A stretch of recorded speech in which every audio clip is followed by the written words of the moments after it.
नमस्कार दोस्तों, मेरा नाम है विशाल और आप सबका स्वागत है स्टॉक बॉक्स के वीकली मार्केट आउटलुक वीडियो में। यहाँ पर मैं डिस्कस करने वाला हूँ इस हफ्ते निफ्टी और बैंक निफ्टी के बहुत ही इंपॉर्टेंट लेवल्स। अगर आप ट्रेड करना चाहते हैं, पोजीशंस लेना चाहते हैं तो एंड यहाँ पर मैं डिस्कस करूँगा सबसे पहले निफ्टी को। तो निफ्टी अगर आप देखेंगे तो क्लोजिंग बहुत ही बढ़िया आई है, बहुत ही बुलिश क्लोजिंग आई है। क्लोजिंग के हिसाब से अगर आप देखेंगे, अब यहाँ सिर्फ दो ही इंपॉर्टेंट लेवल्स आपके सामने हैं। एक लेवल आपके सामने रहेगा वो है 26,500, चाहे आप ओपन इंटरेस्ट देख लें, चाहे आप टेक्निकल लेवल्स देख लें। अगला जो रेजिस्टेंस है प्रॉफिट बुकिंग का वो यही है, और इसके ऊपर अगर क्लोजिंग आती है, थोड़ी देर टिकता है, तो आपको 700 तक के भी मूव देखने को मिल सकती है। तो 25,500 पहला रेजिस्टेंस, दूसरा रेजिस्टेंस है 25,700। नीचे आते हैं 26,000 पर आपको सपोर्ट मिलेगा, चाहे आप ओपन इंटरेस्ट देखें, चाहे आप टेक्निकल बेसिस पे देखें। तो जो सपोर्ट के पास लॉन्ग करना चाहते हैं उनके लिए 26,000 है, और जो रेजिस्टेंस के ऊपर लॉन्ग करना चाहते हैं उनके लिए क्या है, 26,500 और 26,700 का लेवल।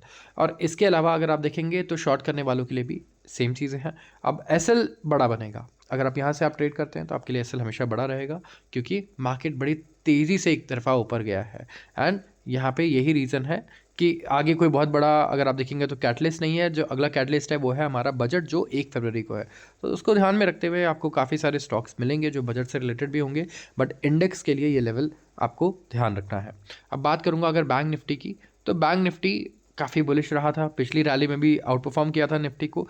इस बार साथ चल रहा है, और इस वक्त दो ही लेवल आपके लिए सबसे इंपॉर्टेंट है। क्लोजिंग आई थी 60,150 पर, लेकिन ऊपर की तरफ 60,500, ये सबसे पहला प्रॉफिट बुकिंग लेवल है। एंड इसके ऊपर अगर क्लोजिंग आ जाती है तो आपको 500 पॉइंट और देखने को मिल सकते हैं अपवर्ड मोमेंटम।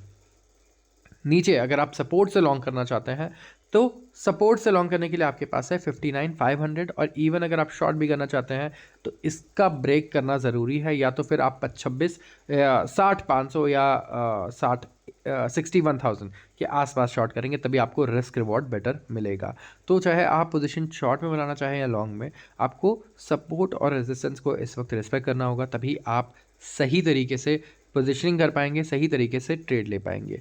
अगर बैंक की भी बात करूं तो हालांकि पीएसयू बैंक्स वगैरह की मोमेंटम ज़्यादा रही है, प्राइवेट बैंक्स की कम रही है, तो वहाँ पे भी आपको स्टॉक बेसिस पे अगर देखना है तो ये देखना होगा कि मोमेंटम कहाँ पर है। जिस तरीके से निफ्टी में 50 स्टॉक नहीं चल रहा है, राइट, तो बैंक निफ्टी में भी सारे बैंक्स यहाँ पे नहीं चल रहे हैं। तो अगर आपको लगता है आप इंडेक्स अपॉर्चुनिटी मिस कर चुके हैं, तो आपके पास अच्छे स्टॉक्स भी हैं जहाँ पर आप फोकस कर पाएंगे। बैंक्स में भी अगर आप देख सकते हैं तो बजट एक कैटलिस्ट रहेगा, तो निफ्टी का जो कैटलिस्ट है वही बैंक निफ्टी का भी कैटलिस्ट है। हालांकि 1 तारीख को है बजट, बट उसके पहले ही आपको सारे, मैं कहूँगा कि जितने भी न्यूज़ है, लीक्स है, वो देखने को मिल जाएंगी, क्या होने वाला है, क्या नहीं होने वाला है, क्या बड़े डिसीजंस आने वाले हैं। तो ज़रूर उन पर फोकस करते रहें, और इसलिए इस चैनल को आप फॉलो करें ताकि आप अपडेटेड रहें जितनी भी चीज़ें नई हो रही हैं, जो मार्केट से रेलेवेंट है और आपके पोर्टफोलियो और ट्रेडिंग से रेलेवेंट है, वो यहाँ पर हम सिर्फ डिस्कस करते हैं। बाकी की चीज़ें हम अवॉइड करते हैं। तो आज के लिए बस इतना ही। अगर आपको वीडियो पसंद आई हो तो आप ज़रूर इसे लाइक करें, और चैनल को सब्सक्राइब करना बिल्कुल ना भूलें अगर आप ऐसे ही वीडियोज़ को डेली देखना चाहते हैं और स्टॉक मार्केट के बारे में सीखना चाहते हैं। तो आप सबका बहुत बहुत धन्यवाद।